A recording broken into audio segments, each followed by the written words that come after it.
Hello friends, कैसे हैं आप सब लोग। आई होप कि आप सब लोग बहुत अच्छे होंगे। मैं भी बहुत अच्छी हूँ। और आज मैं लेकर आई हूँ आपके साथ चित्रकूट पार्ट 3। मैंने पहले ही आप लोगों के साथ शेयर करी थी। आज मैं लेकर आई हूँ पार्ट 3। तो हम यहाँ पर वेट कर रहे थे बोट का। ये देखिए कितनी सुंदर सुंदर बोट है और इसको बहुत ही अच्छे डेकोरेट किया होता है। और यहाँ पे बार्गेनिंग भी बहुत होती है। ये बहुत पैसे मांगते हैं पर आप लोग बार्गेनिंग कर सकते हैं। हमने भी वही किया। तो हमने पहले यहाँ पे थोड़ी देर चाय पी और थोड़ा सा घूमे, देखा सब कुछ। उसके बाद आरती का जब टाइम होने वाला था तब हम इस बोट पर बैठकर आरती के लिए निकल गए। इस बोट में हम 1 घंटा घूमे और क्योंकि आधे घंटे तक तो आरती ही होती है, थोड़ा सा घूमे फिर हम आरती के लिए बैठ गए थे। क्योंकि अगर लास्ट में जाओ तो पीछे देखने को मिलता है, अगर पहले ही चले जाओ तो आगे से आरती देखने को मिलती है। तो भैया कह रहे थे चलिए पहले आपको आरती दिखा देते हैं, फिर आपको थोड़ा सा घुमा देंगे। तो हम लोगों ने कहा ठीक है, पहले हम आरती देख लेते। तो हम आरती के लिए जाकर वहाँ बैठ गए थे और बहुत ही अच्छा, बहुत ही सुंदर, मतलब बहुत ही अच्छा लग रहा था वहाँ। और ये देखिए बोट में तो घुसते ही इतना मज़ा आया, मतलब वैसी फीलिंग हुई कि पता नहीं कहाँ पर आ गए हैं। बहुत ही अच्छा लगा, बहुत अच्छा लगा। और ये एक बात मुझे बहुत अच्छी लगी कि बोट में जाने से पहले सब लोग अपने जूते चप्पल बाहर ही निकाल देते हैं, जिससे बोट की साफ़ सफाई मेंटेन रहती है। और देखिए किस तरह से कारपेट वगैरह बिछा रखा है इन लोगों ने। और बहुत ही सुंदर ऐसा लग रहा था, कुछ राजमहल के टाइप का कुछ ऐसा लग रहा था। हर बोट ऐसी ही सजी हुई थी और बहुत ही अच्छा फील हो रहा था। जब हम लोग घूमने के लिए निकले वहाँ से तो बहुत अच्छा लग रहा था। और बोट के अंदर स्पीकर्स भी थे, तो कई बोट में गाने चल रहे थे, कई भजन चल रहे थे। तो बहुत ही अच्छा माहौल था, बहुत ही मज़ा आ रहा था। और पहली बार मैंने ऐसा देखा है। और देखिए आप लोग भी देखिए कितना सुंदर लग रहा है। आसपास सारी रंग बिरंगी बोट हैं और सारी लाइटों से जगमगा रही हैं। देखिए कितना सुंदर लग रहा है, मुझे तो बहुत अच्छा लगा। हम लोग टाइम से पहुंच गए थे तो हम आगे जाके ही बैठ गए थे। ये नाव वाले जो भैया थे बिल्कुल आगे ले जाकर हमको दिखाया, बिल्कुल सामने से हमने आरती देखी।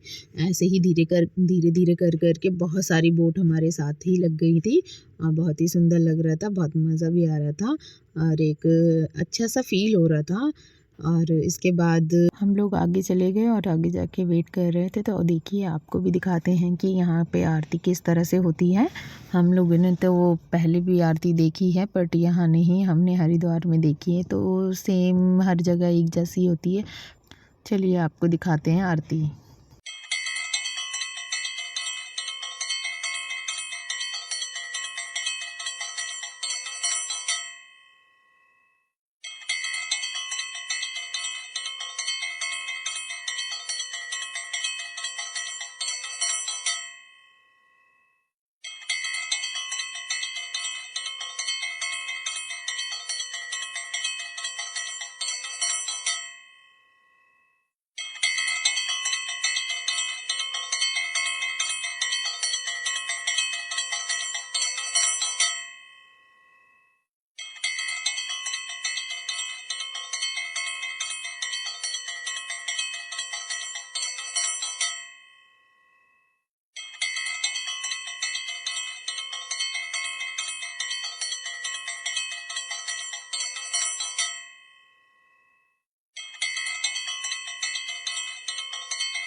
आरती ख़त्म हो चुकी है और इसके बाद हम लोग निकल रहे थे थोड़ा सा घूमने के लिए। यहाँ पर एक शो होता है जो नदी में होता है। क्या आप लोगों को पता है ये कौन सी नदी है? ये है मंदाकिनी नदी। इसी मंदाकिनी नदी के किनारे राम घाट बना हुआ है और राम घाट के बिल्कुल सामने ही भरत मंदिर है। तो आप लोगों को पता ही होगा कि यहाँ पर जब राम जी को वनवास हुआ था तो भरत जी यहाँ मिलने आए थे उनको घर वापस ले जाने के लिए। तो ये वही स्थान है, इसीलिए यहाँ पर भरत मंदिर भी बनाया गया है। और ये राम घाट के किनारे बहुत ही भीड़ लगती है जब आरती होती है। तो देखिए किस तरह से भीड़ लगी हुई है और किनारे, नदी के किनारे बिल्कुल जहाँ आरती होती है उसके सामने कितनी सारी बोट लगी हुई है। ये मैंने स्पेशली अपने हस्बैंड को बोला कि मुझे ये वीडियो बना के दे दीजिए। और ये देखिए मेरी बेटी बहुत परेशान कर रही थी क्योंकि इसको भागना था आगे पीछे और हमें डर लग रहा था कहीं ये गिर ना जाए। और ये अगले दिन सुबह की वीडियो है। मैंने कहा चलो जहाँ पर हमने स्टे किया हुआ है वहाँ की मैं थोड़ी सी वीडियो आप लोगों के साथ शेयर करती हूँ। ये पुरानी तरह से बना हुआ है बट ठीक है, अच्छा है, रीज़नेबल है। और यहाँ का खाना भी बहुत टेस्टी था, बहुत सात्विक था। मुझे तो बहुत पसंद आया, इसके पापा को भी बहुत पसंद आया। और मेन हमारा रीज़न यही था यहाँ पे आने का, क्योंकि इसके पापा को मुझे यहाँ का खाना खिलाना था और मुझे बहुत पसंद आया। देखिए कैसे कमरे बने हुए हैं, यहाँ पे बहुत सारे रूम बने हुए हैं। ये 3 फ्लोर का था, तो हम ग्राउंड फ्लोर पे थे और बहुत सारे कमरे थे। और ऐसे भी लोग रह रहे थे, मतलब जिसे रुकना हो एक रात के लिए या थोड़ी देर के लिए, वो ऐसे रुक जा रहे थे।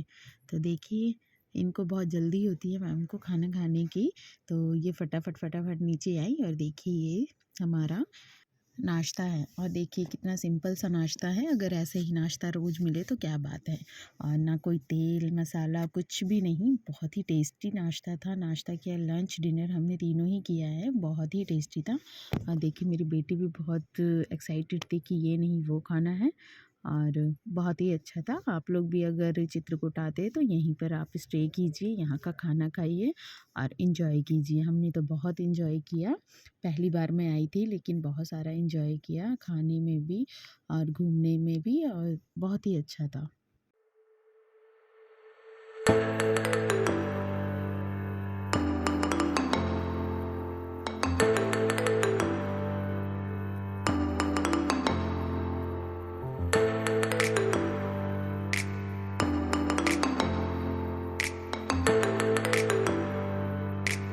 जहाँ भी हमारे साथ जाती है वहीं शैतानियाँ इसकी शुरू हो जाती है, और खुद से ही खाना खा रही थी। तो आगे देखिए, ये देखिए एक शैतानी और मुंह फुलाकर बैठ गई है मैडम। पता नहीं क्यों मुंह फुला के बैठ गई थी।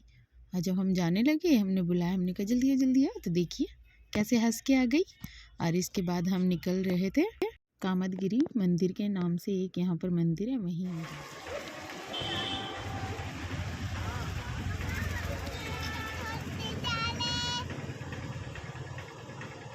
Bye bye bye bye. जा रही हो मुझे छोड़ के? बाय, चल बाय बाय। दोस्तों हम पहुंच चुके हैं कामदगिरी पर्वत, जहाँ पे अब मंदिर है। और राम जी के टाइम पे वहाँ पे एक पर्वत हुआ करता था।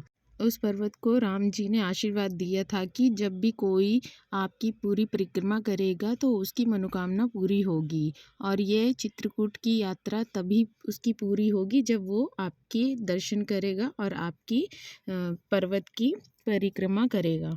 और यहाँ पे बहुत सारे श्रद्धालु आते हैं और उनकी इच्छाएं भी पूरी होती हैं, मनोकामनाएं पूरी होती हैं, इसीलिए वो लोग आते हैं और पर्वत के चारों ओर 5 किलोमीटर की परिक्रमा करते हैं।